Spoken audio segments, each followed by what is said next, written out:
नमस्कार साथियों, आप सभी का अल्फा डिफेंस एकेडमी जोधपुर के ऑनलाइन प्लेटफॉर्म पर स्वागत एवं हार्दिक अभिनंदन। आज की सामान्य विज्ञान की क्लास में हम द्रव्यमान तथा भार टॉपिक के बारे में डिस्कस करेंगे। द्रव्यमान तथा भार में क्या अंतर होता है उसके बारे में समझेंगे और कुछ आपके भार से संबंधित क्वेश्चन भी एग्जाम में आते हैं, उन क्वेश्चनों को समझने का प्रयास करेंगे। थोड़ा आज की क्लास का हमारा जो टॉपिक रहेगा वो रहेगा द्रव्यमान तथा भार। और द्रव्यमान तथा भार को पढ़ने के लिए हम बोर्ड को दो भागों में डिवाइड कर रहे हैं।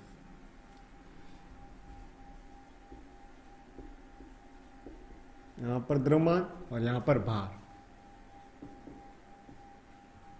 थोड़ा समझना द्रव्यमान क्या होता है। जैसे डस्टर है तो डस्टर में जितने पदार्थ की मात्रा है वो क्या कहलाएगा, उसका द्रव्यमान कहलाएगा। जबकि इस डस्टर पर पृथ्वी का जो गुरुत्वाकर्षण बल काम कर रहा है उसके कारण इसका क्या होगा, भार होगा। बात को समझना कि जैसे ये पृथ्वी है और यहां पर हम डस्टर रख रहे हैं, तो इस डस्टर में जो पदार्थ की मात्रा है, इस डस्टर में जो पदार्थ की मात्रा है, कितना पदार्थ भरा हुआ है, वो उसका क्या कहलाएगा, द्रव्यमान कहलाएगा। पदार्थ की मात्रा क्या कहलाता है, द्रव्यमान कहलाता है। जबकि इस वस्तु पर पृथ्वी का जो गुरुत्वाकर्षण बल कार्य कर रहा है नीचे की ओर, उसके कारण इस वस्तु का क्या होगा, भार होगा। F बराबर W बराबर mg। तो अब आपको बात समझ में आ जानी चाहिए कि किसी भी वस्तु में पदार्थ की मात्रा द्रव्यमान कहलाती है, जबकि उस वस्तु पर पृथ्वी के गुरुत्वाकर्षण बल के कारण भार उत्पन्न होता है। हम इन दोनों की एक बार परिभाषा लिखेंगे। एक बार मैं यहां पर इसकी परिभाषा लिख रहा हूं। इसकी परिभाषा क्या होगी, किसी वस्तु में पदार्थ की मात्रा द्रव्यमान कहलाती है।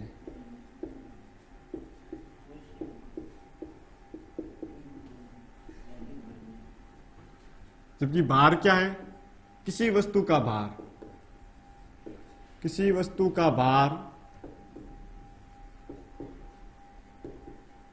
उस वस्तु पर लगने वाले गुरुत्वाकर्षण बल के कारण होता है।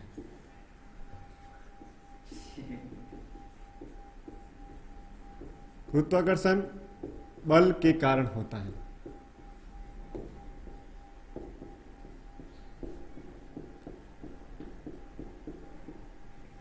जैसे ये मार्कर है, इस मार्कर में जितना पदार्थ भरा हुआ वो उसका क्या कहलाएगा, द्रव्यमान कहलाएगा। जबकि इस मार्कर पर पृथ्वी के गुरुत्वाकर्षण बल के कारण क्या होगा, इस मार्कर का भार उत्पन्न होगा। इस बात को थोड़ा समझना है। द्रव्यमान को हम आपके कैपिटल M से प्रदर्शित करते हैं, क्योंकि द्रव्यमान को इंग्लिश में बोलते हैं मास। जबकि भार को हम W से प्रदर्शित करते हैं, क्योंकि भार को इंग्लिश में बोलते हैं वेट। यह बात आपको समझ में आ जानी चाहिए कि द्रव्यमान को M से तथा आपके भार को W से प्रदर्शित करते हैं। और जो आपके W का जो सूत्र होगा वो होगा उस वस्तु पर गुरुत्वाकर्षण बल के कारण कितना बल लग रहा है। तो किसी भी वस्तु का भार उस पर लगने वाले गुरुत्वाकर्षण बल के कारण उत्पन्न होता है, तो वो होगा आपके W बराबर mg। m क्या है, द्रव्यमान है। g क्या है, गुरुत्वीय त्वरण। अर्थात हम कह सकते हैं कि किसी वस्तु के द्रव्यमान तथा गुरुत्वीय त्वरण का गुणनफल भार कहलाता है, इस फॉर्मूले से। तो अभी तक हमने ये पढ़ा कि द्रव्यमान को हम स्मॉल m से प्रदर्शित करते हैं और इसको आपके W से। W मतलब भार को इंग्लिश में वेट बोलते हैं तो W आएगा, और द्रव्यमान को इंग्लिश में मास बोलते हैं, क्या आएगा, m आएगा। द्रव्यमान का ऐसे ही मात्रक क्या होगा भाई, kg होगा। kg kilogram.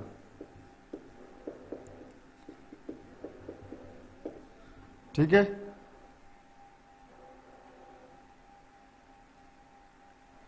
जबकि भार का ऐसे ही मात्रक क्या होगा, इस बात को समझना। जो इसका फॉर्मूला है, इसका फॉर्मूला है W बराबर mg, जहां पर m द्रव्यमान है, g क्या है, गुरुत्वीय त्वरण। अगर हमें भार का ऐसे ही मात्रक पता करना है तो क्या करना पड़ेगा, इसके अंदर जो भौतिक राशि दी गई है, एक तो द्रव्यमान और दूसरा गुरुत्वीय त्वरण, इनके ऐसे ही मात्रक हमें पता होने चाहिए। अगर हमें इनके ऐसे ही मात्रक पता है तो हम भार का ऐसे ही मात्रक निकाल सकते हैं। तो द्रव्यमान का ऐसे ही मात्रक क्या होता है, kg, और गुरुत्वीय त्वरण का ऐसे ही मात्रक हमने पिछली क्लास पढ़ा, क्या होता है भाई, मीटर प्रति सेकंड स्क्वायर। तो हम कहेंगे कि भार का ऐसे ही मात्रक kg इंटू मीटर प्रति सेकंड स्क्वायर होता है, जिसे हम क्या बोलते हैं, न्यूटन बोलते हैं, और न्यूटन को हम कैपिटल N से लिखते हैं। ये बात आपको समझ में आ जानी चाहिए। तो अभी तक हमने भार और द्रव्यमान में तीन चीजें डिस्कस की, एक तो इनकी परिभाषा, एक इनको किससे प्रदर्शित करेंगे, और तीसरा इनका ऐसे ही मात्रक। तो द्रव्यमान और भार दोनों का ऐसे ही मात्रक आपको पता होना चाहिए। द्रव्यमान का ऐसे ही मात्रक किलोग्राम kg होता है, जबकि भार का ऐसे ही मात्रक kg इंटू मीटर प्रति सेकंड स्क्वायर या न्यूटन होता है। चलिए अब हम बात करते हैं कि ये जो द्रव्यमान है ये कैसी राशि। तो द्रव्यमान आपके हमेशा अदिश राशि है। द्रव्यमान कैसी है, अदिश राशि है, क्योंकि द्रव्यमान की कोई दिशा नहीं होती। जबकि भार कैसी राशि है, सदिश राशि है या अदिश राशि है। इसका कैसे पता करेंगे, हम इसके फॉर्मूले को देखते हैं। इसके फॉर्मूले में दो शब्द आ रहे हैं, एक तो द्रव्यमान और दूसरा गुरुत्वीय त्वरण। द्रव्यमान आपके अदिश राशि है और गुरुत्वीय त्वरण आपकी कैसी है, सदिश राशि है। तो ये अदिश है, सदिश से गुणा होगा तो पलड़ा किसका भारी होगा, सदिश का होगा। जब भी एक अदिश और दूसरा सदिश एक दूसरे को गुणा करते हैं तो सदिश का पलड़ा हमेशा भारी रहता है। इसका नाम कहेंगे आपके जो भार है एक प्रकार की सदिश राशि है। ये एग्जाम में बहुत बार पूछा गया भार कैसी राशि है। तो भार एक सदिश राशि है, क्योंकि इसके फॉर्मूले में गुरुत्वीय त्वरण g आ रहा है, और गुरुत्वीय त्वरण g क्या है, सदिश राशि है। गुरुत्वीय त्वरण g के सदिश होने के कारण भार भी क्या हो गया, सदिश हो गया। इस बात को ऐसे समझना। चलिए ये बात आ गई। अब थोड़ा समझते हैं। द्रव्यमान आपकी एक प्रकार की मूल राशि है। फिजिक्स में भौतिक राशियों को तीन भागों में बांटा गया है। एक आपके मूल राशि, दूसरा व्युत्पन्न राशि और तीसरा पूरक राशि। मूल राशियां 7 होती है आपके, द्रव्यमान, लंबाई, समय, ताप, विद्युत धारा, ज्योति तीव्रता और पदार्थ की मात्रा। इन 7 राशियों को मूल राशियां माना गया है, और उनमें से एक कौन है भाई, द्रव्यमान है। हम कहेंगे द्रव्यमान एक प्रकार की मूल राशि है, जबकि भार एक प्रकार की व्युत्पन्न राशि है। इसकी उत्पत्ति मूल राशियों से हुई, इसका नहीं कैसी होगी, व्युत्पन्न राशि होगी। तो अभी तक हमने आपके द्रव्यमान तथा भार में 5 डिफरेंस पढ़े। इन 5 डिफरेंस को अच्छी तरह देख लेना है, प्रत्येक जगह से क्वेश्चन पूछा गया। और आगे हम पढ़ने वाले हैं वो बहुत ही महत्वपूर्ण चीजें हैं। तो एक बार थोड़ा 5 चीजों को देख लो। क्या क्या 5 चीजें पढ़ी, एक तो इनकी परिभाषा, दूसरा हम इसको किन किन से प्रदर्शित करेंगे, तीसरा इनके ऐसे ही मात्रक, चौथा ये कैसी राशि है। द्रव्यमान एक अदिश राशि है, भार एक सदिश राशि है। फिर देखना है कि द्रव्यमान एक मूल राशि है, जबकि आपके भार एक व्युत्पन्न राशि है। अब थोड़ा छोटा डिफरेंस समझते हैं। इसको ऐसे समझते हैं कि ये डस्टर है। हमने पढ़ा कि इस डस्टर में जितना भी पदार्थ भरा हुआ उसकी मात्रा इसका द्रव्यमान कहलाएगा, और इस डस्टर पर गुरुत्वाकर्षण बल लग रहा है, उसके कारण इस डस्टर का क्या होगा, भार होगा। अब एक बार हम इस डस्टर को पृथ्वी पर रख रहे हैं और दूसरी बार हम इस डस्टर को चंद्रमा पर ले जा रहे हैं, तो इसके अंदर जितना पदार्थ भरा हुआ वो समान रहेगा। अर्थात हम कहते हैं कि द्रव्यमान का मान प्रत्येक जगह समान रहता है। किसी भी वस्तु का द्रव्यमान पृथ्वी पर होता है उतना ही किस पे होगा, चंद्रमा पर, उतना ही किस पे, बुध ग्रह पे, उतना किस पे, बृहस्पति ग्रह पर। तो आपके द्रव्यमान का मान प्रत्येक जगह क्या रहता है, समान, क्योंकि द्रव्यमान क्या होता है, पदार्थ की मात्रा, और पदार्थ की मात्रा नहीं बदलेगी। इसके अंदर जितना पदार्थ भरा हुआ है वो पृथ्वी पर, चंद्रमा पर, बृहस्पति पर, आप चाहे किसी ग्रह पे जाओ, समान रहेगा। तो हम यहाँ पर एक बात लिख रहे हैं क्या लिख रहे हैं कि द्रव्यमान का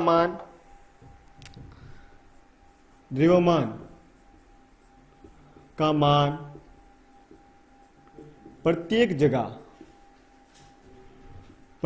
जगह समान रहता है। जगह बदलने पर द्रव्यमान नहीं बदलता है, इस बात को ध्यान रखना है। अब थोड़ा समझना, हमने पिछली क्लास में कुछ चीजें पढ़ी कि पृथ्वी पर गुरुत्वीय त्वरण का मान g होगा तो चंद्रमा पर g/6 होगा। ध्रुवों पर गुरुत्वीय त्वरण g का मान अधिकतम होता है, विषुवत रेखा पर न्यूनतम होता है। पृथ्वी सतह से ऊंचाई या गहराई में जाने पर g का मान घटता है। पृथ्वी के केंद्र पर तथा अंतरिक्ष में g का मान 0 होता है।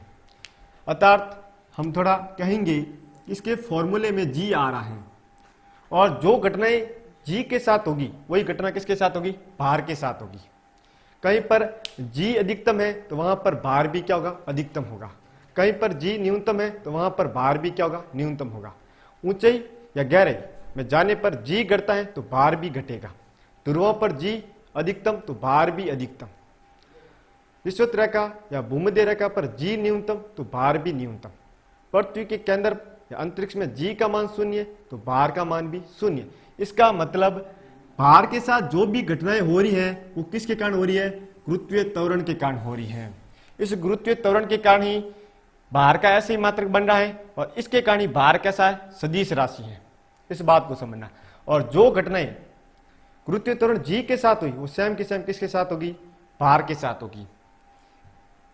यदि पृथ्वी पर किसी व्यक्ति का भार W है तो चंद्रमा पर कितना हो जाएगा भाई, W/6 हो जाएगा। क्योंकि हमने पढ़ा कि पृथ्वी पर गुरुत्वीय त्वरण g है तो चंद्रमा पर कितना होगा, g/6। इसका मतलब हम कहेंगे कि स्थान बदलने पर भार का मान बदल सकता है, जबकि द्रव्यमान नहीं बदलता है। तो ये हम एक छठा नोट लिख रहे हैं। क्या लिखेंगे, भिन्न भिन्न जगहों पर, भिन्न भिन्न स्थानों पर भार का मान गुरुत्वीय त्वरण g के बदलने के कारण बदलता है। गुरुत्वीय त्वरण कोष्ठक में स्मॉल g के कारण बदलता है।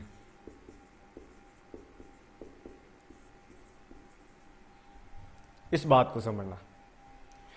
अभी हम वो सेम डायग्राम बना रहे कल वाला, यहां पर कैसे बदलेगा।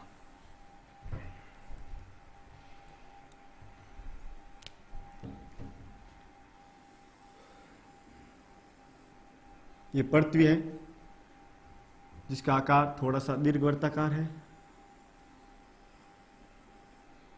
ये इसके ध्रुव है, पोल। ये इसका केंद्र है, और ये विषुवत रेखा है जिसे हम भूमध्य रेखा भी कहते हैं।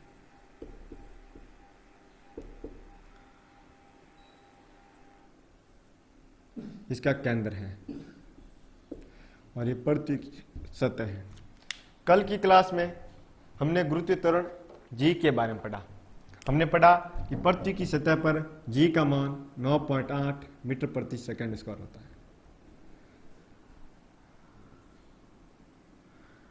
पृथ्वी सतह से ऊंचाई पर या गहराई में जाने पर दोनों ही स्थितियों में g का मान घटता है।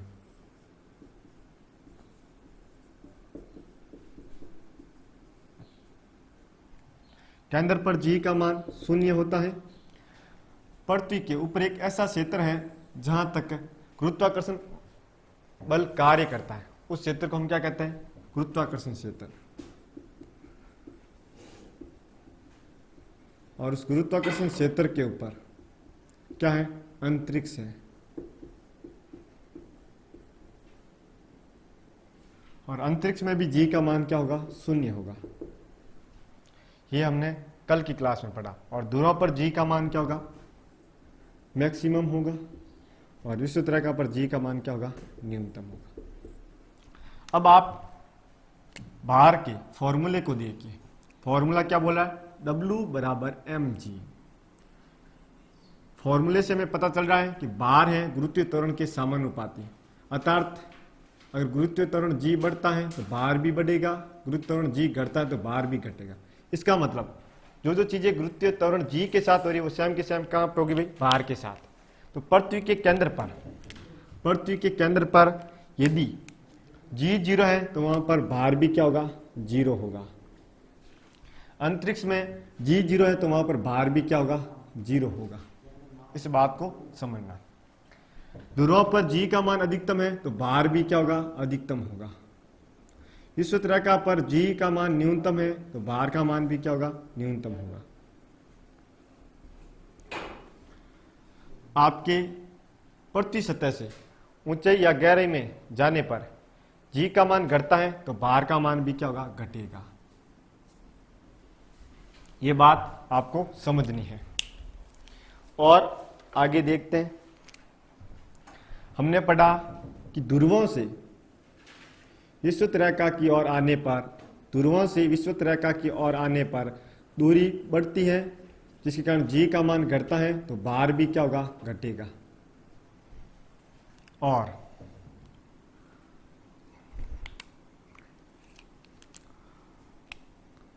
विषुवत रेखा से ध्रुवों की ओर जाने पर दूरी घटती है, जिससे g बढ़ेगा और g बढ़ने के कारण बार भी बढ़ेगा।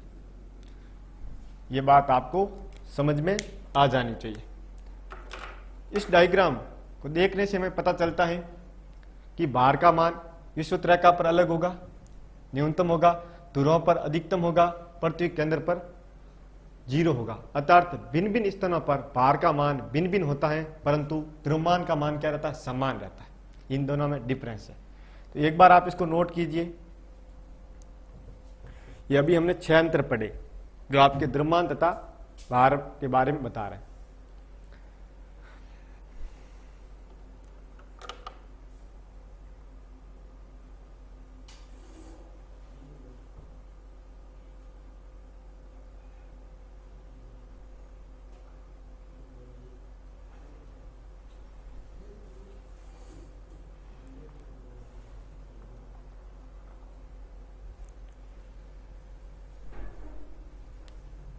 चलिए, आपने नोट कर लिया होगा या इसका स्क्रीनशॉट ले लिया होगा।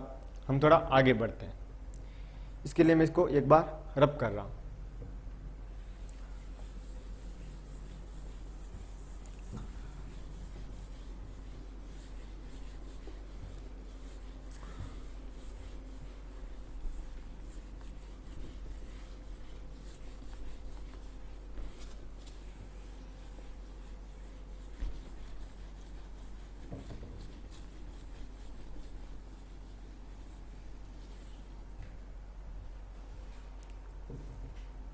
थोड़ा और आगे बढ़ते हैं। कुछ छोटे छोटे क्वेश्चन जो एग्जाम में पूछे जाते हैं उनके बारे में डिस्कस करते हैं। अभी हमने बार का फॉर्मूला पढ़ा, W बराबर mg, जहां पे W क्या है, बार है, m क्या है, द्रव्यमान है, और g क्या है, गुरुत्वीय त्वरण।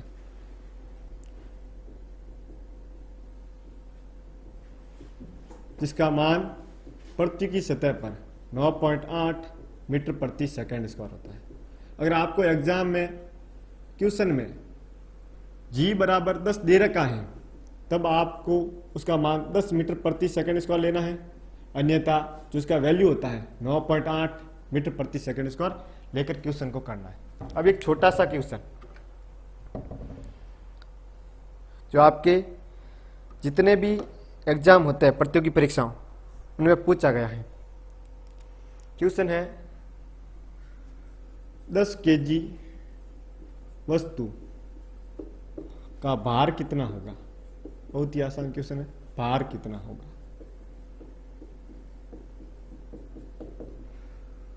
फर्स्ट ऑप्शन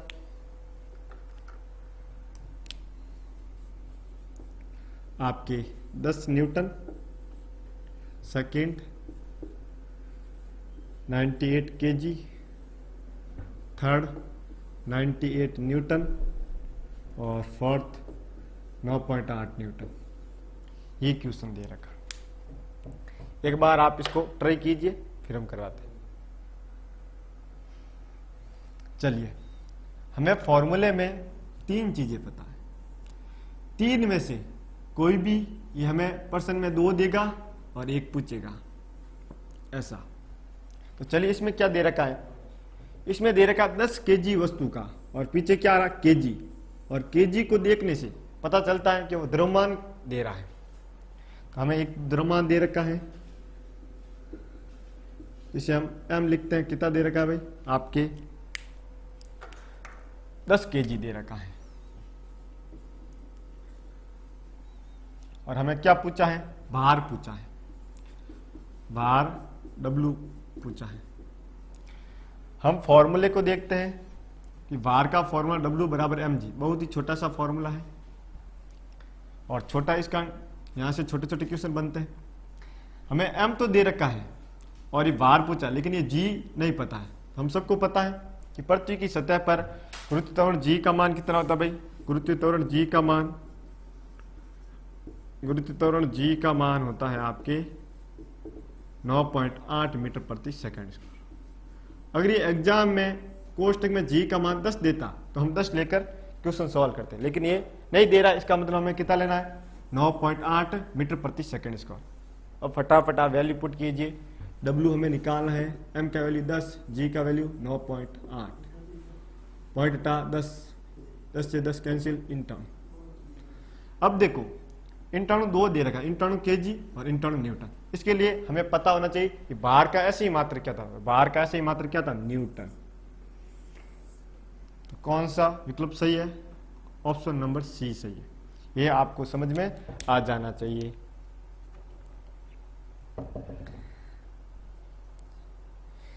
इसी के सिमिलर एक और क्वेश्चन,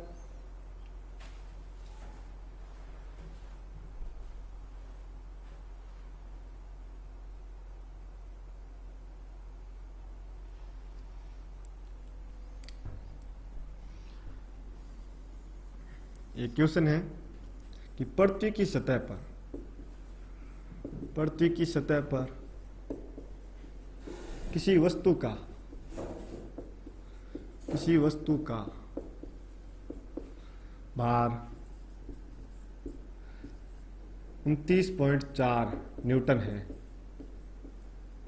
तो उस वस्तु का द्रव्यमान कितना होगा।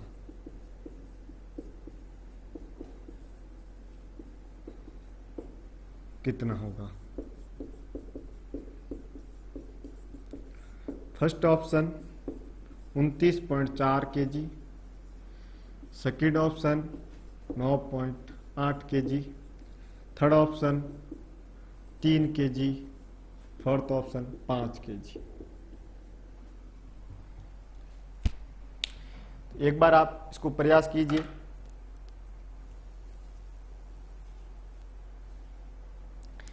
क्वेश्चन को देख रहे हैं तो हमें क्या दे रखा है, भार दे रखा है, भार W दे रखा है। कितना दे रखा है भाई, 29.4 न्यूटन।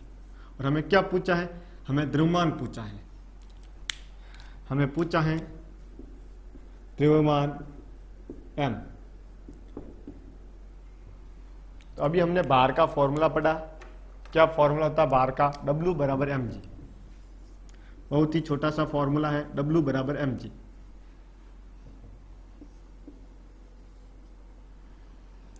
तो हमें W दे रखा है, द्रव्यमान पूछा है, और G का वैल्यू हमें पता है। गुरुत्व G का मान कितना भाई, 9.8 मीटर प्रति सेकंड स्क्वायर। हमारे पास 2 चीजें हमको पता और 1 निकाल सकते हैं आराम से। कैसे, इसका वैल्यू 29.4, अब निकालना इसको ऐसे ही रखे, और G का वैल्यू 9.8। m निकालना है तो m को अकेला करना पड़ेगा, m के साथ गुणा में कौन, 9.8, इसके गुणा में इसके भाग में चला जाएगा। m बराबर आपके 29.4 भाग 9.8, पॉइंट से पॉइंट हटा कितनी बार गया, 3 केजी। तो ये देखिए, हमने पहला क्वेश्चन भार निकाला, दूसरे क्वेश्चन में द्रव्यमान निकाला। इन दोनों को आप समझ लीजिए, ऐसे छोटे छोटे क्वेश्चन एग्जाम में पूछे जाते हैं।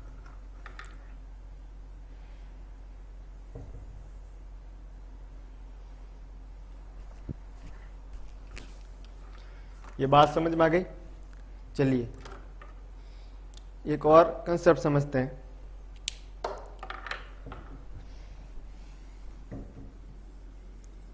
हमने पहले की क्लासों में जब गुरुत्वीय त्वरण जी के बारे में पढ़ा, वहां पर एक चीज पढ़ी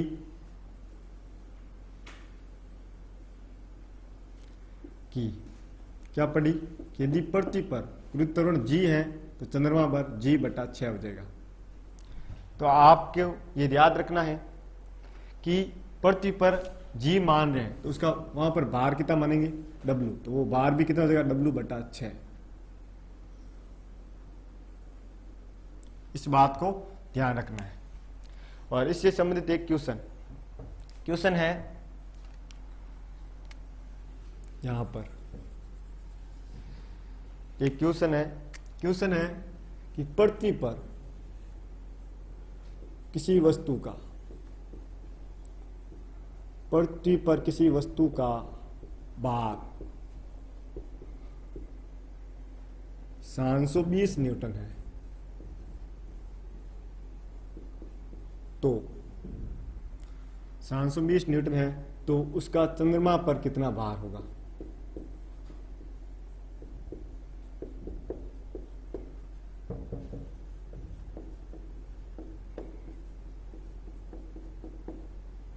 फर्स्ट ऑप्शन 720 न्यूटन ही रहेगा अपरिवर्तित।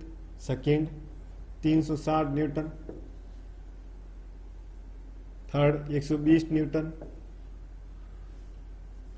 और डी 240 न्यूटन। कि भाई कोई भी वस्तु है और पृथ्वी पर थी तब उसका भार 720 न्यूटन था, अब उसको चंद्रमा पर लेके गए तब उसके भार में क्या परिवर्तन होगा, ये हमें निकालना। तो अभी हमने पढ़ा कि यदि पृथ्वी पर भार W है तो चंद्रमा पर कितना जाएगा W/6।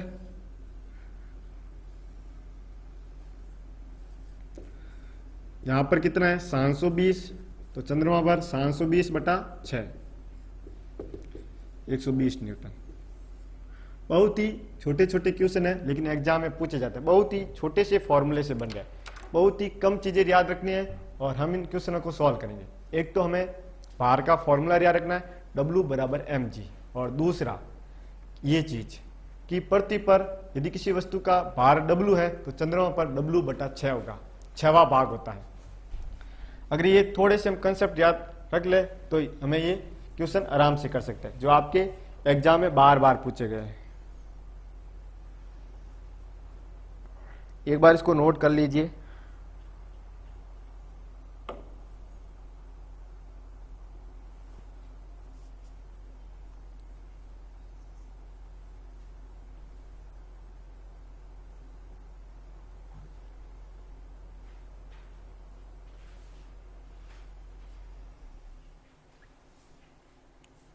इसके बाद एक और क्वेश्चन है छोटा सा, वो कर लेते हैं फिर हम थोड़ा आगे बढ़ते हैं।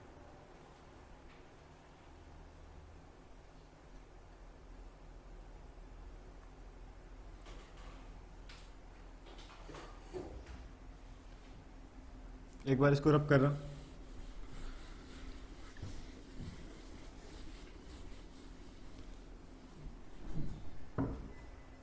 क्वेश्चन क्या है? क्वेश्चन है यदि किसी वस्तु को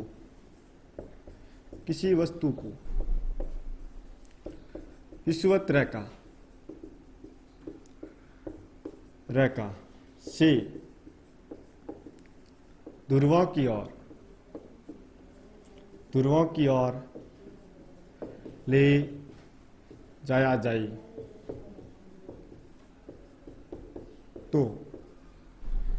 जाए तो उसका भार फर्स्ट ऑप्शन बढ़ेगा,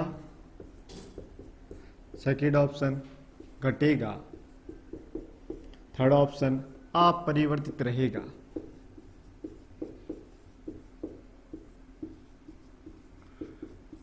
और डी आपके शून्य हो जाएगा। जब ऐसे क्वेश्चन एग्जाम में आते हैं तो उनको हम रट के नहीं सही कर सकते, उनके पीछे के कंसेप्ट को जानना पड़ता है। चलिए देखते हैं क्वेश्चन क्या बोल रहा है, समझना।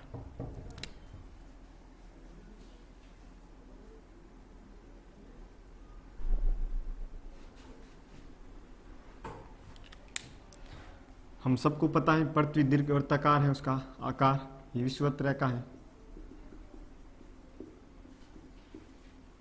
ये क्या ध्रुव है। अब क्वेश्चन क्या बोल रहा थोड़ा समझना। क्वेश्चन बोल रहा है कि उस वस्तु को विषुवत रेखा से हम कहाँ पे ले जा रहे हैं, ध्रुवों की ओर। विषुवत रेखा से कहाँ पे ले जा रहे हैं, ध्रुवों की ओर। और जैसे जैसे हम विषुवत रेखा से ध्रुवों की ओर जा रहे हैं, दूरी क्या हो रही है, घट रही है। दूरी घटने के कारण जी बढ़ेगा, उल्टा रिलेशन। पिछली क्लास में हमने दूरी और गुरुत्वाकर्षण जी के बीच संबंध को पता किया था, उल्टा रिलेशन होता है। तो आपकी दूरी घटेगी तो गुरुत्वाकर्षण जी बढ़ेगा, और गुरुत्वाकर्षण जी बढ़ेगा तो भार भी क्या होगा, बढ़ेगा। इसका उत्तर क्या होगा, भार बढ़ेगा। First option. ये क्वेश्चन आपको समझ में आ जाना चाहिए। चलो एक बहुत ही अच्छा क्वेश्चन कि यदि हम किसी वस्तु को पृथ्वी के किस स्थान पर बेचे कि हमें लाभ प्राप्त होगा, इस बात को समझना।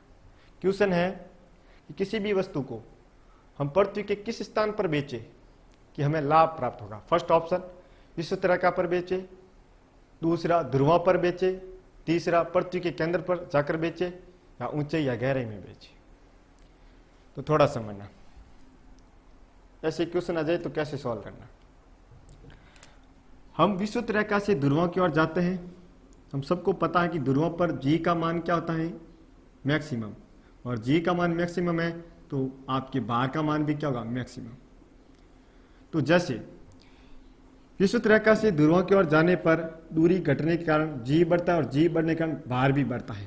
तो विषुवत रेखा पर यदि हमने 1000 ग्राम कोई चीज खरीदी, अर्थात 1 kg, 40 रुपए में खरीदी, ऐसा समझ लो। अब हम उस 1000 ग्राम 1 kg जो भी शक्कर थी, गुड़ थी, उसको हम कहां पे ले जा रहे हैं, ध्रुवों पर ले जा रहे हैं। और हम सबको पता है कि ध्रुव विषुवत रेखा से ध्रुवों की ओर जाने पर भार का मान बढ़ता है, और भार वहां पे क्या होता है, अधिकतम होता है। तो ये जो चीज हमारे 1000 ग्राम थी, ध्रुवों पर जाने पर कितनी हो जाएगी, मान लो 1100 ग्राम। भाई भार बढ़ेगा नहीं बढ़ेगा। हमने पैसे कितने के दिए, 1000 ग्राम के, और हम कितने के पैसे कमाएंगे, 1100 ग्राम के। तो 100 ग्राम के एक्स्ट्रा कमा रहा है नहीं, कमा रहा है। इसका मतलब 100 ग्राम पर हमें क्या हो जाएगा, लाभ हो जाएगा। तो आपका उत्तर होगा ध्रुवों पर। यदि हम किसी वस्तु को ध्रुवों पर बेचे तो हमें लाभ प्राप्त होगा, क्योंकि विषुवत रेखा से ध्रुवों की ओर जाने पर भार का मान बढ़ता है। यदि हमने विषुवत रेखा पर 1 kg कोई वस्तु खरीदी है तो ध्रुवों पर उसका जो तुल्ला होता है, पाठ्यांक, उस पाठ्यांक में रीडिंग आएगी 1.1 kg, अर्थात 100 ग्राम एक्स्ट्रा बताएगा। वहां पर है वही चीज, लेकिन वहां पे भार बढ़ गया तो फिर आपकी रीडिंग भी अलग मिलेगी, और आपको 100 ग्राम के एक्स्ट्रा पैसे मिल जाएंगे। इस बात को थोड़ा समझ लेना। तो आज की जो क्लास में हमने डिस्कस किया, इसको एक बार आप नोट कीजिए, फिर थोड़ा आगे बढ़ते हैं।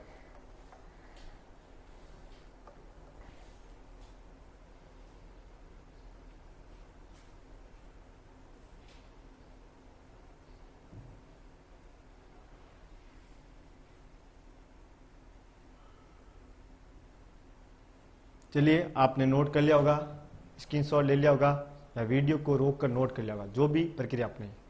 अगर आपको सामान्य विज्ञान जनरल साइंस की क्लासें अच्छी लग रही हैं तो कमेंट बॉक्स में हमें ज़रूर बताएं, और साथ ही अल्फा डिफेंस एकेडमी के यूट्यूब चैनल को सब्सक्राइब करें, वीडियो को लाइक एंड कमेंट करें, और हमारे यूट्यूब चैनल की लिंक को जितने भी सोशल मीडिया प्लेटफॉर्म हैं उन पर अधिक से अधिक शेयर करें। आज के लिए इतना ही। जय हिंद, जय भारत।